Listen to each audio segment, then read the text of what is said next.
Juliana Azevedo sempre foi do tipo que não para. 41 anos, mãe, mulher de fé, acordando antes do sol em Ribeirão Preto, com o calor de dezembro colando na pele, café passando e a vida correndo na frente dela. Por isso, quando começou uma coceira chata bem no meio das costas, num ponto difícil de alcançar, ela tratou como cravo, dessas coisas que aparecem e somem, e seguiu, porque quem corre atrás não tem tempo para frescura.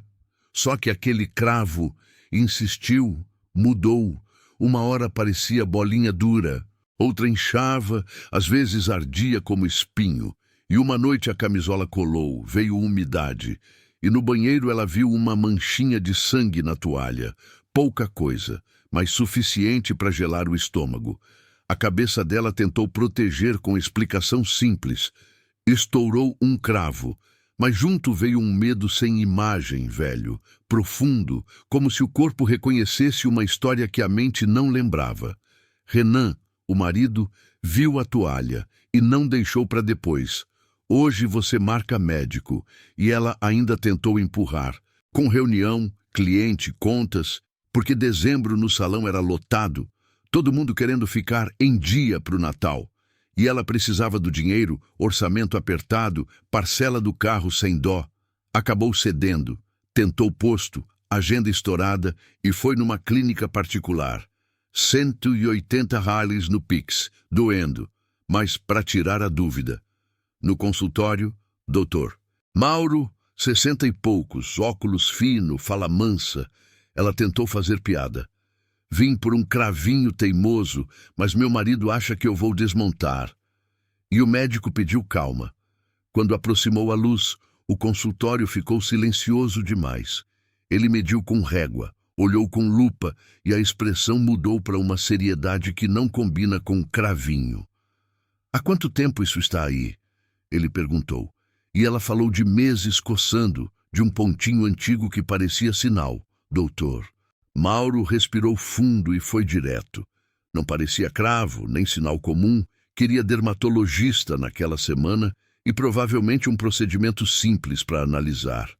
Não é para se desesperar, mas não é para adiar. Juliana riu curto para não chorar. O senhor está me assustando. E ele respondeu calmo, firme. Eu estaria errado se fingisse que não vi o que estou vendo.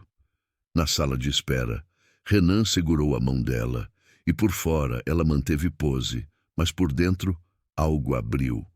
Uma lembrança sem cena, só sensação, cheiro de álcool, um grito abafado, alguém dizendo não conta pra ela, e a mesma pontada nas costas, como se aquela coceira fosse uma chave tentando abrir um cofre. Naquela noite, ventilador empurrando vento quente, ela orou não por milagre, mas por coragem. Deus, se for simples, eu agradeço. Se não for, não me deixa sozinha. 2 dias depois, clínica dermatológica gelada de ar-condicionado, cheiro de desinfetante e doutora.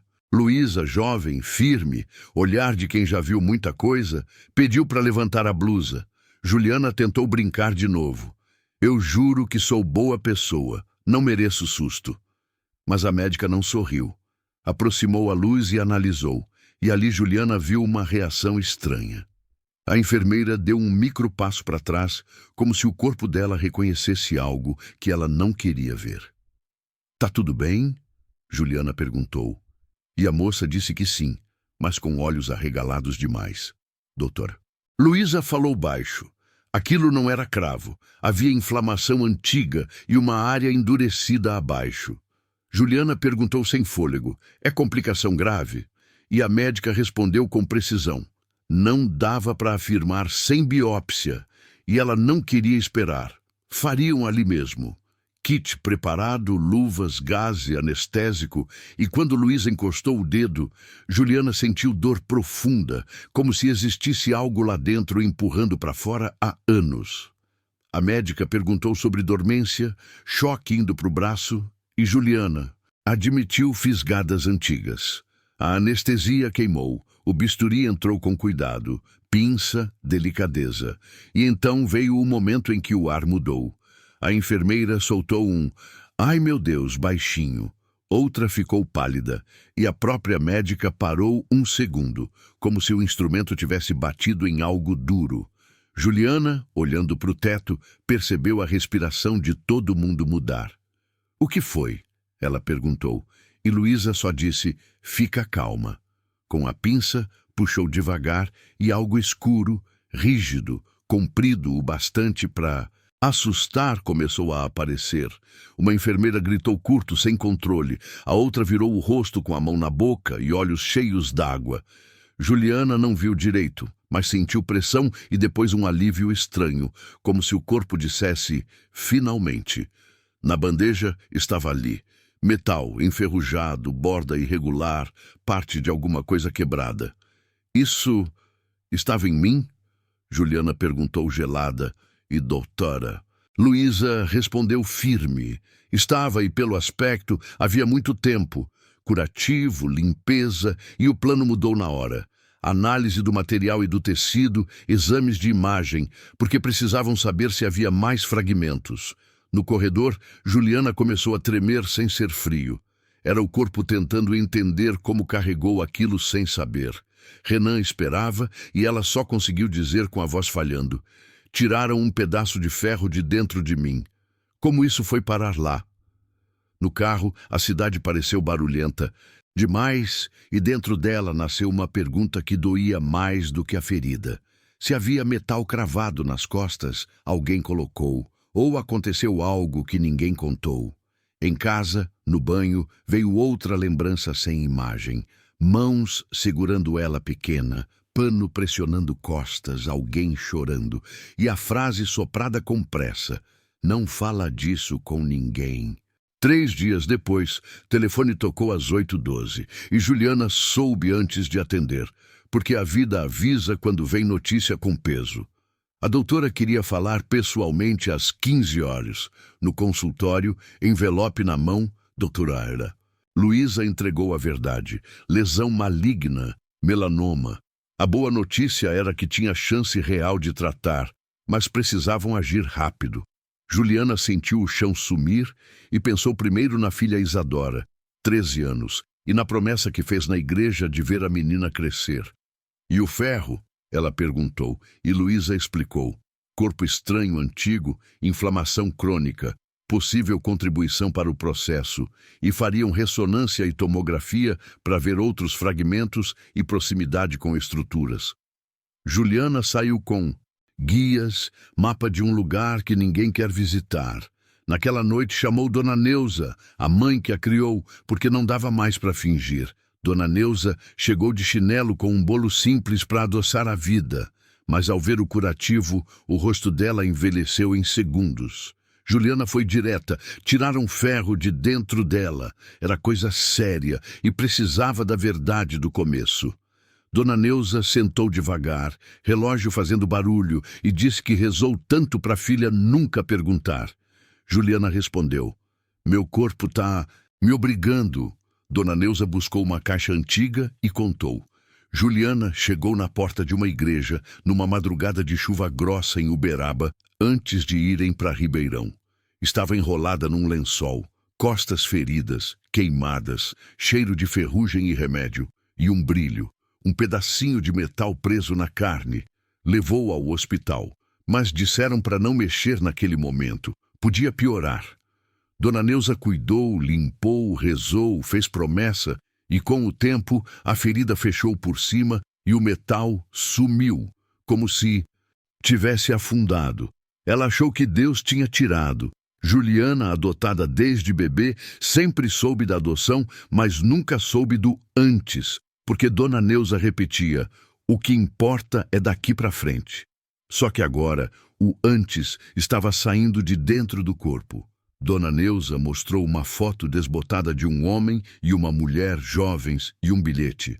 "Perdoa, ela não pode saber. Proteja." Assinatura Helena. E abaixo, Cachoeira Dourada e um telefone antigo. Juliana sentiu uma dor de abandono com o nome e perguntou por que nunca contou. Dona Neuza chorou sem barulho, porque Juliana era feliz e porque ela tinha medo do passado alcançar, medo de gente perigosa por trás. Juliana perguntou sobre o ferro e a mãe disse que parecia metade de ferramenta ponta quebrada. Às vezes, quando inflamava, aparecia pontinho escuro e sumia. Ela nunca imaginou que aquilo atravessaria décadas. Juliana fechou os olhos e pediu força para não enlouquecer. Na ressonância dentro do tubo barulhento, cada tac-tac parecia dizer verdade. E dias depois, doutora Luísa mostrou imagens. Outro fragmento pequeno, perto de musculatura profunda, fibrose antiga, como se o corpo tentasse isolar por anos. E então a frase que virou faca. O padrão sugeria algo cravado com força, não encostou e entrou.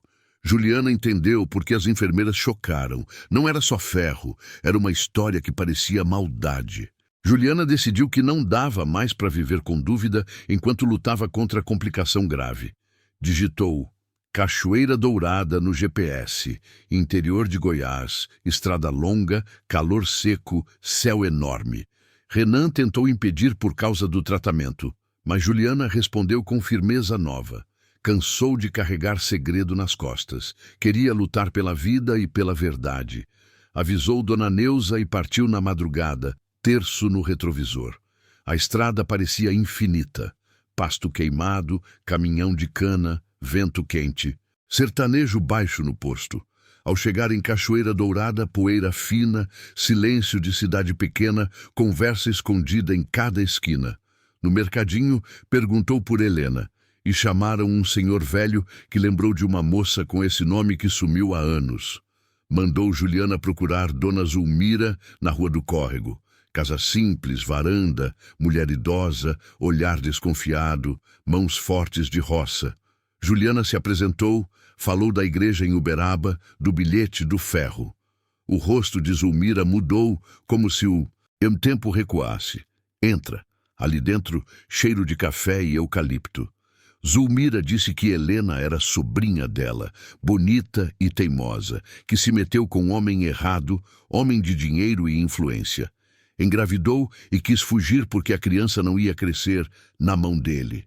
Helena sumiu numa noite, e depois veio notícia de bebê deixada em igreja, e agora Juliana aparecia. Juliana perguntou do ferro e Zulmira contou de confusão, invasão, incêndio pequeno, Helena com bebê no colo, costas feridas e dizendo, foi por causa dele. No dia seguinte, Helena sumiu de vez. Juliana perguntou quem era ele, e Zulmira soltou o nome como pecado, Ambrósio Leme. Juliana sentiu o peso do nome. Zulmira disse algo que ficou martelando. Dinheiro não morre. Gente ruim também não. Ainda havia a peça da ferramenta. Zulmira falou de um homem chamado João, que fazia serviço de refrigeração e andava com Helena. Ouviu dizer que foi para o interior de Minas, perto de Formiga. Juliana recebeu ligação de doutora Luísa, lembrando que precisava iniciar protocolo e não atrasar tratamento. Juliana prometeu voltar, disse que só precisava fechar a ferida que não é de pele e seguiu o rastro. Perto de Formiga, o clima mudou. Cheiro de chuva e sensação de mundo segurando o fôlego. Num bar de beira de estrada, perguntaram por João da refrigeração e disseram de um João velho, doente, numa vila. Casa simples, reboco descascado, janela fechada. João abriu a porta com dificuldade, olhos fundos, e quando viu a foto desbotada, ficou branco. Juliana disse que era a criança, que tinha cicatriz nas costas e que tiraram ferro de dentro dela. João cambaleou, sentou e chorou como quem esperou a vida inteira ser punido. Eu sabia que um dia isso ia voltar. Juliana perguntou quem foi Helena para ele e João disse, amor da minha vida, e que ele foi covarde. Contou que fugiram juntos, Helena grávida, falando de um homem poderoso querendo tomar a criança e apagar Helena. Naquela noite, casa invadida, correria, ferro quente, fogo, ferramenta caiu e Juliana, bebê, foi ferida. Helena entrou em desespero. No dia seguinte, Helena decidiu deixar a criança num lugar seguro porque eles voltariam. João implorou para ir junto, mas Helena disse que a presença dele aumentaria o risco e ele fugiu por medo. Juliana perguntou por que o metal ficou nela, e João disse que a ponta da ferramenta quebrou e sumiu naquela confusão. Então ele abriu um armário e tirou uma caixinha. Metade de uma chave de fenda antiga, enferrujada, igual o espelho do que Juliana viu na bandeja. Ele guardou por culpa, para olhar todo dia. Juliana pegou e sentiu que segurava o passado pelo pescoço. Disse que levaria para a médica. João pediu perdão sem pedir nada em troca. Só disse que Helena a amava e a deixou para salvar. Juliana voltou para Ribeirão com o metal embrulhado e uma decisão. Tratamento sem abandonar a história. Doutora Luísa analisou, laboratório confirmou compatibilidade de material, corrosão antiga, trauma com corpo estranho retido, raríssimo.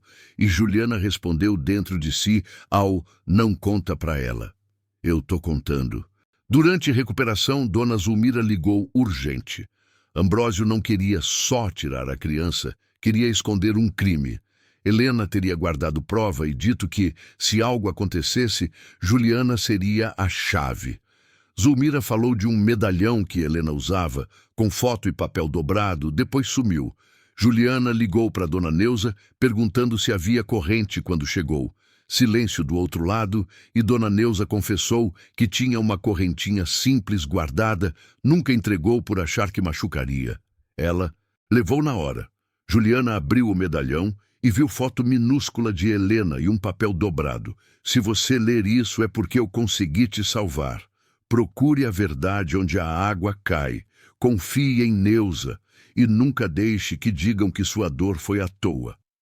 Onde a água cai, apontou para a Cachoeira Dourada. Com cuidado, Juliana voltou com Renan. Dona Zulmira levou até uma queda d'água pequena, pedra lisa, árvore torta, e indicou uma pedra. Helena vinha ali quando tinha medo. Atrás, enterrada pela metade, uma lata, enferrujada. Renan puxou dentro um saco com papéis, anotações, nomes, valores antigos, datas, carta de Helena falando de ameaças e de ter visto Ambrósio mandar sumir com alguém. Não era vingança que Juliana queria, era proteção.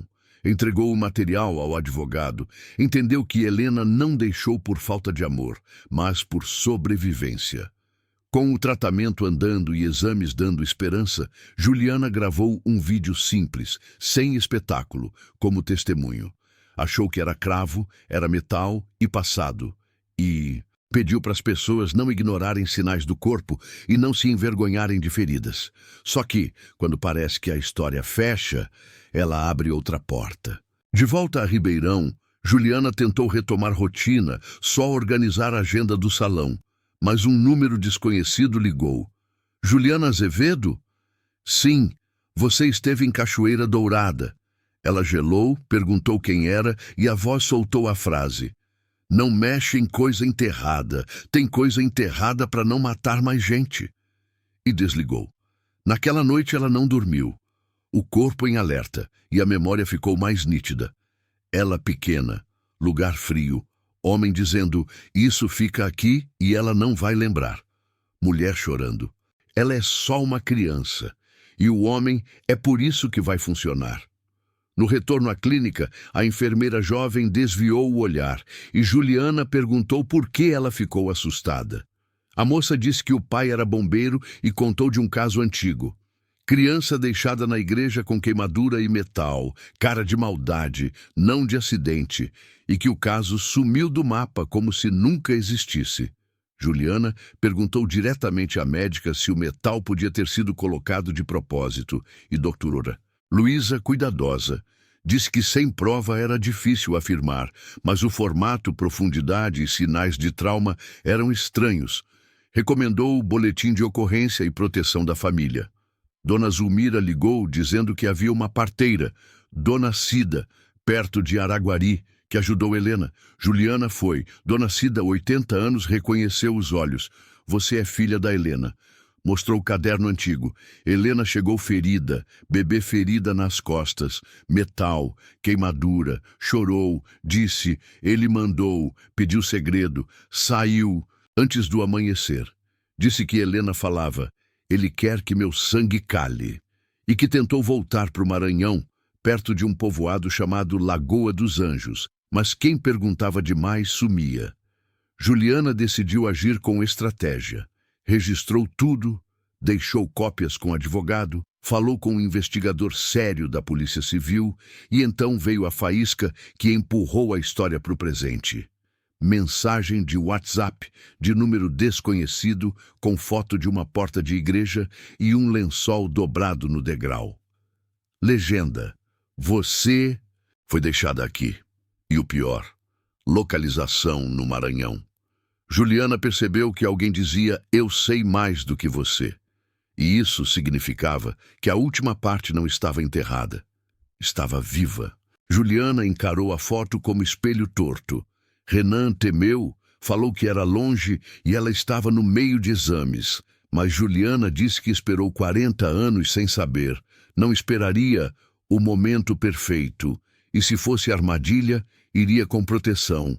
Deus na frente e gente sabendo.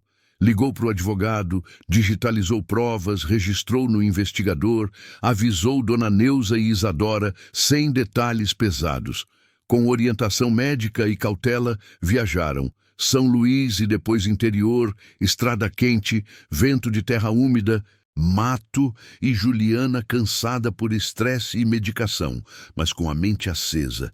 Chegaram ao distrito, casas simples, criança na rua, cachorro na sombra e a igreja antiga de fachada branca estava ali igual à foto. Só que ao vivo a história pesa mais.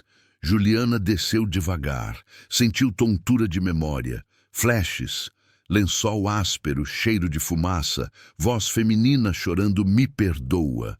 Dentro da igreja, um sacristão varria. Ele confirmou.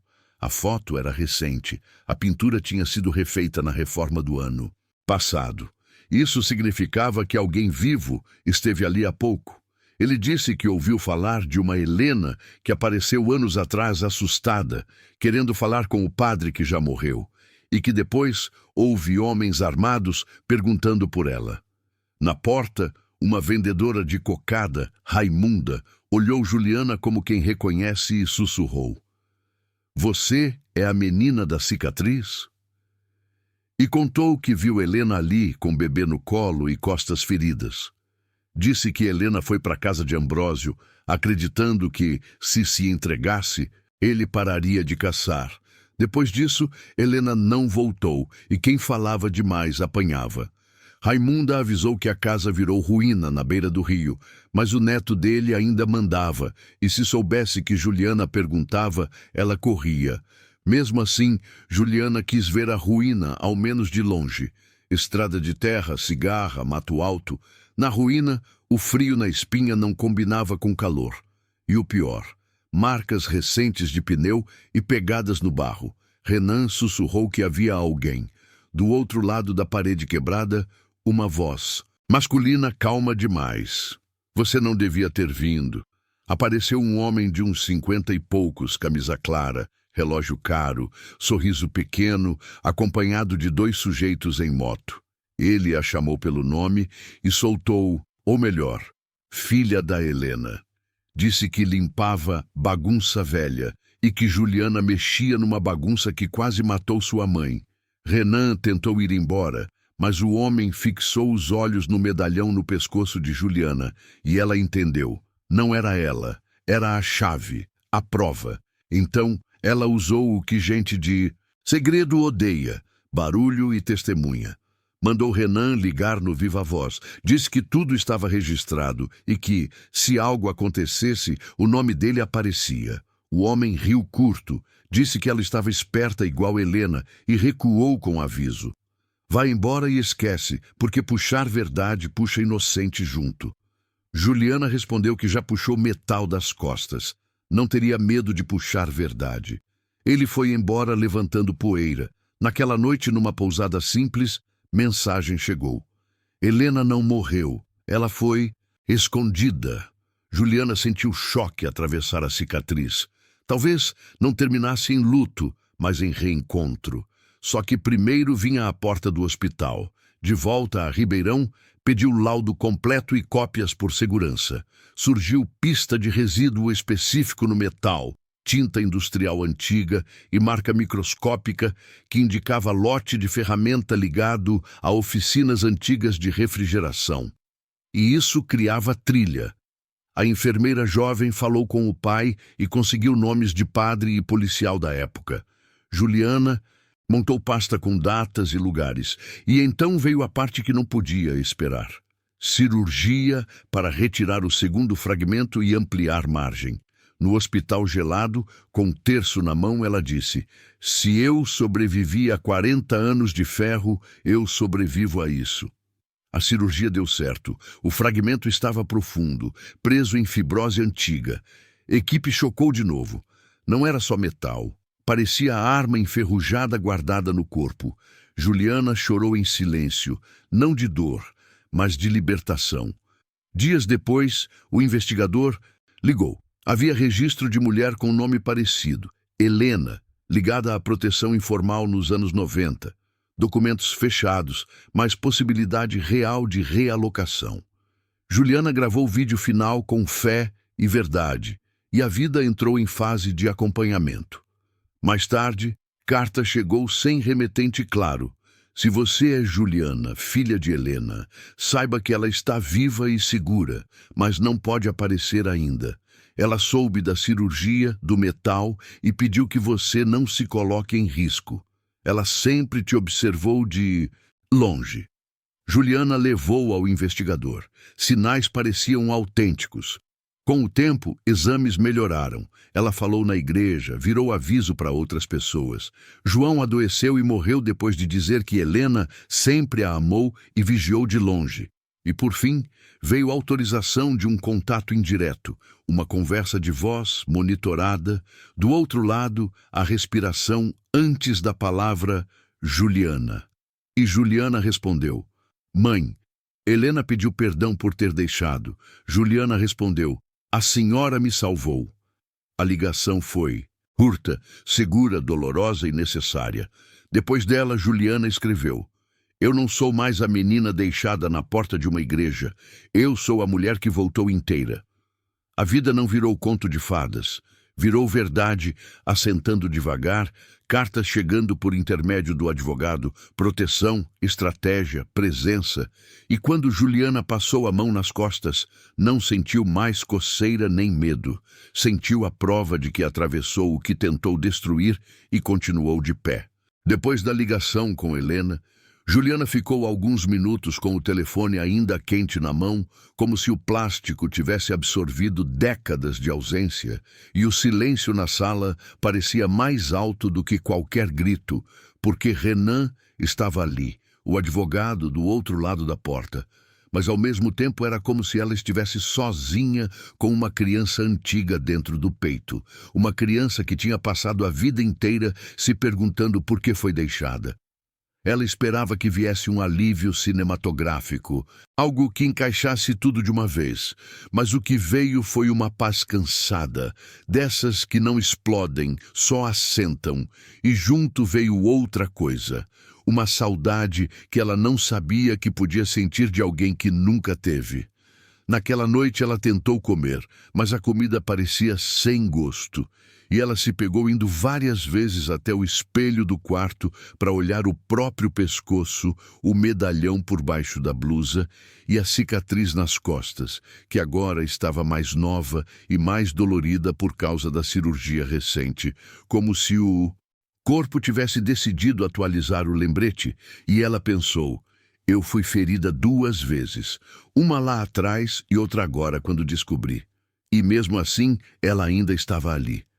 Renan, que sempre foi o homem da ação, falou baixo: "Ju, você tá bem?" E ela respondeu: Eu só não sei onde guardar isso dentro de mim." E Renan abraçou ela com cuidado para não encostar no curativo. E nesse abraço, Juliana percebeu uma coisa. Não era só ela que tinha passado a vida carregando o segredo. Renan também tinha sido puxado para dentro da história, e agora ele carregava junto, com medo de perder a mulher por complicação grave e para o passado ao mesmo tempo. No dia seguinte, ela acordou cedo com aquela luz branca atravessando a janela e o ventilador fazendo barulho de hélice, cansada. E pela primeira vez em semanas, ela não acordou correndo por causa da coceira. Acordou por causa da mente, e a mente dizia: se ela está viva, eu preciso aprender a existir com isso sem correr risco. E aí entra a parte que ninguém gosta. Estratégia, papelada, cautela, rotina. Juliana abriu a caixa onde guardava as provas. O laudo, as imagens, o caderno da dona Cida, a cópia da carta da cachoeira, o registro de ocorrência, as mensagens estranhas, as fotos.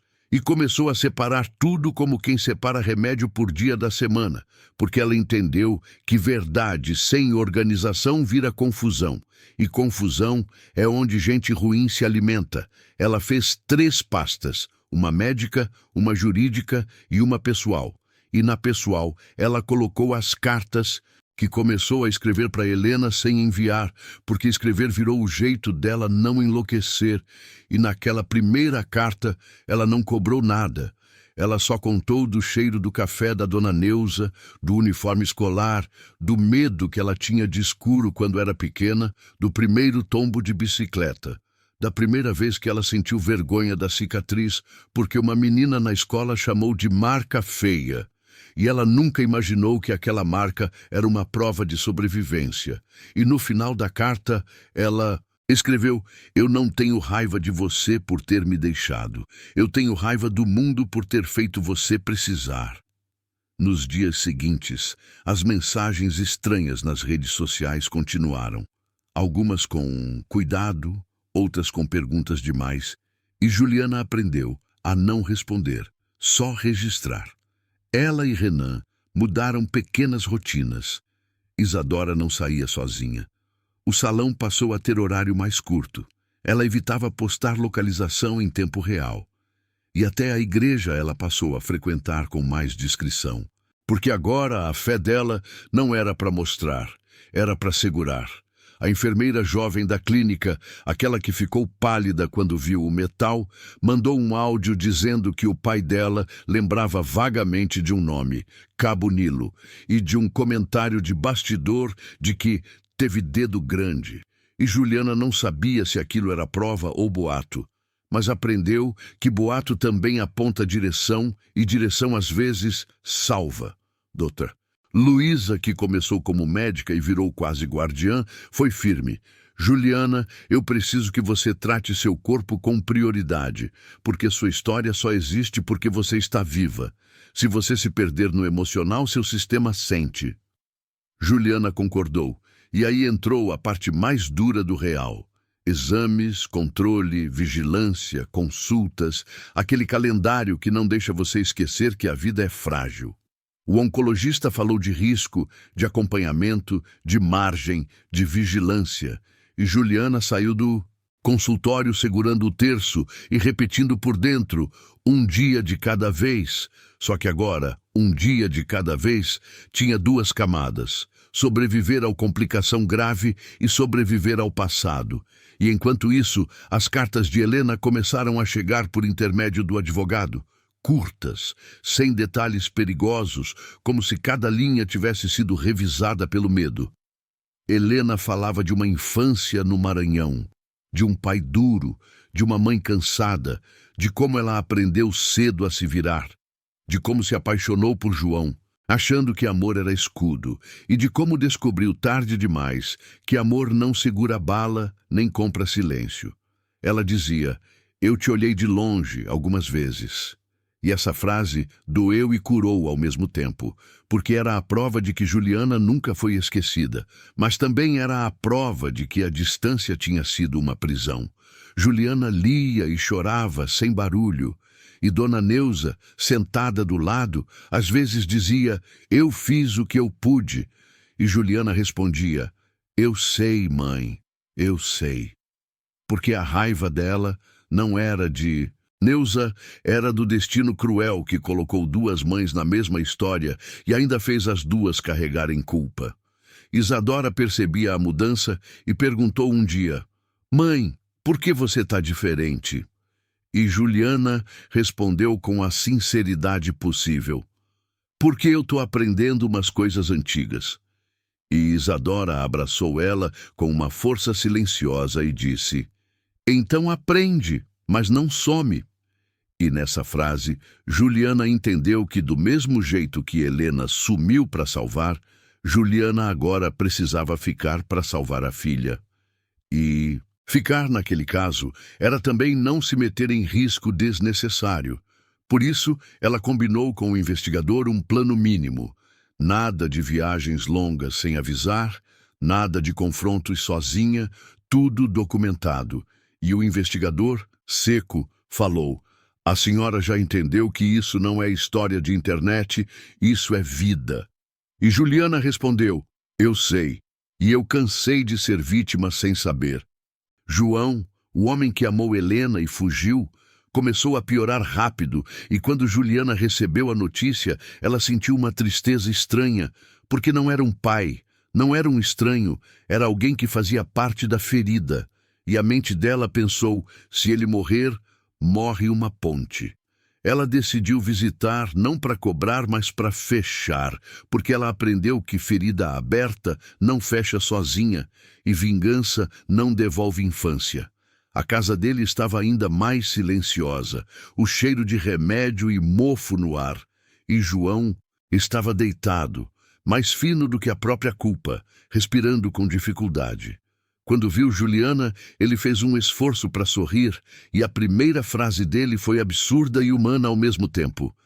Você tirou o ferro. Eu senti.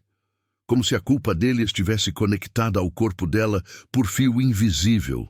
Juliana sentou e segurou a mão dele, aquela mão velha de trabalhador, e disse: eu tirei, João, eu tirei, e tô viva.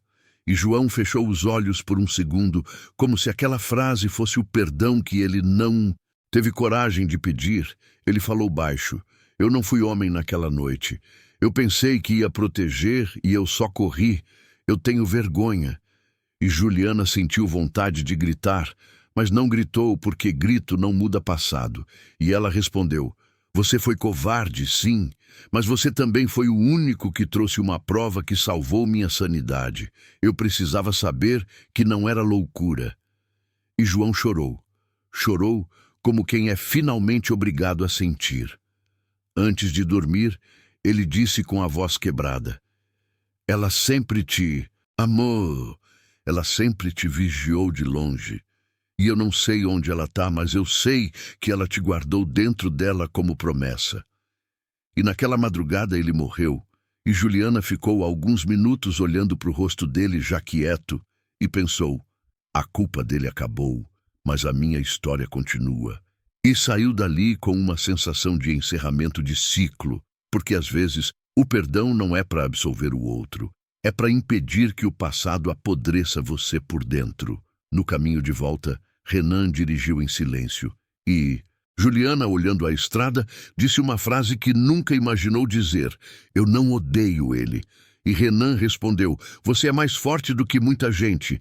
E ela corrigiu: eu sou só cansada de carregar coisa pesada. Naquele dia, ela voltou para casa e abriu a caixa de documentos e colocou ali uma folha nova. João faleceu. Última conversa.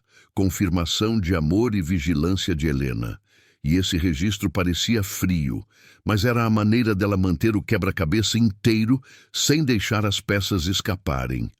Dona Neuza, quando soube, fez um café e disse: Deus dê descanso. E Juliana respondeu: Amém.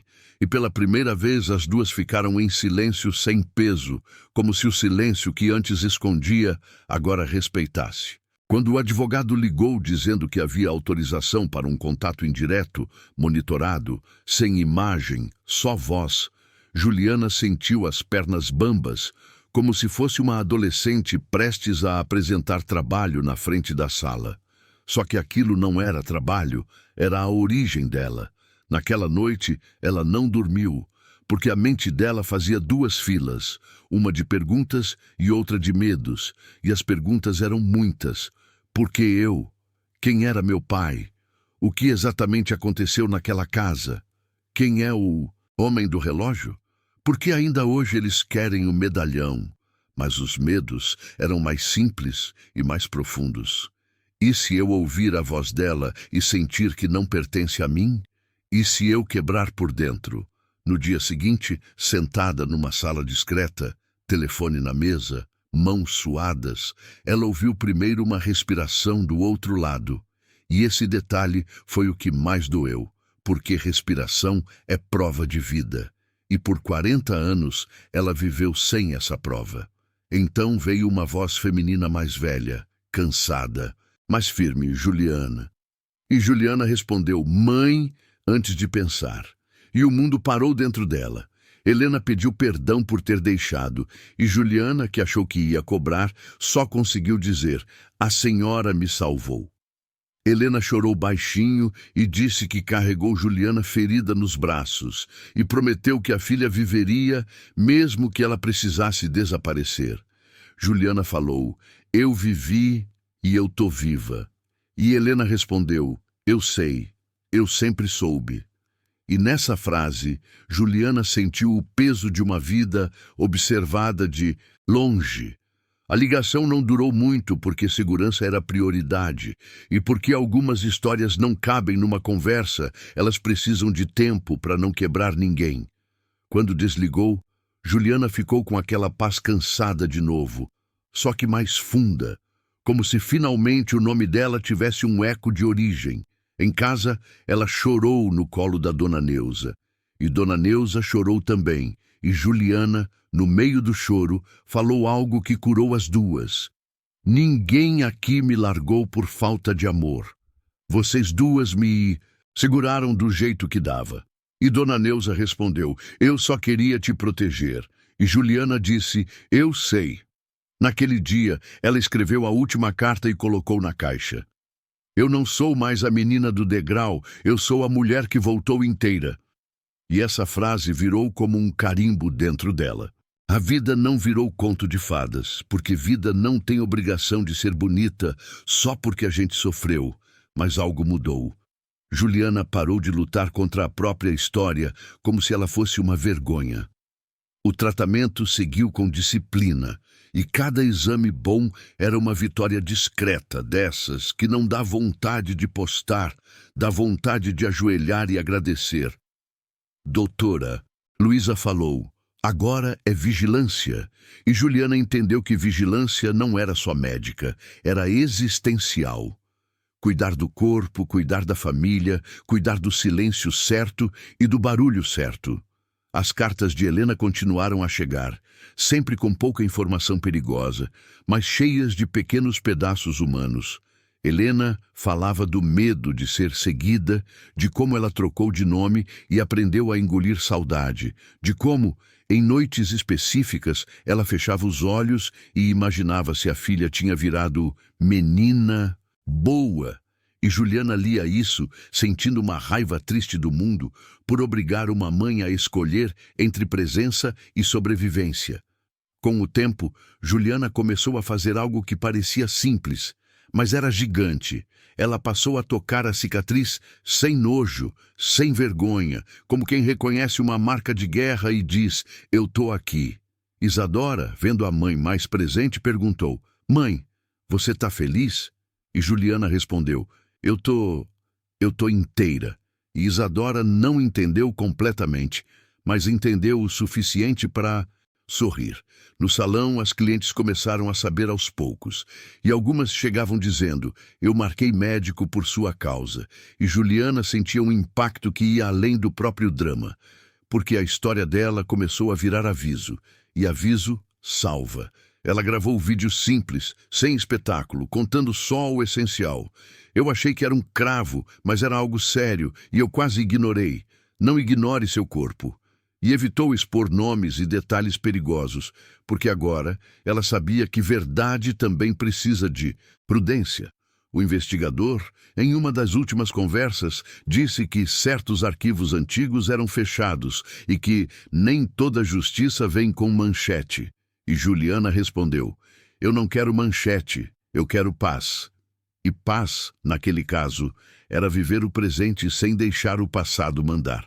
E numa tarde de céu limpo, ela voltou sozinha a uma igreja, sentou num banco de madeira e sussurrou: "Eu sobrevivi." Não como desafio, mas como gratidão, e sentiu um silêncio bom, aquele silêncio que não esconde, só acalma. Helena, por fim, escreveu uma carta dizendo que talvez um dia pudessem se ver quando o tempo permitisse, e Juliana respondeu com poucas palavras, porque às vezes o amor não precisa de discurso. "Eu estarei aqui." E ali, sem música, sem final perfeito, a história fechou do jeito que a vida fecha quando ela é real. Com cicatriz, com fé, com cuidado, com gente viva e com a certeza de que o que saiu das costas dela chocou enfermeiras.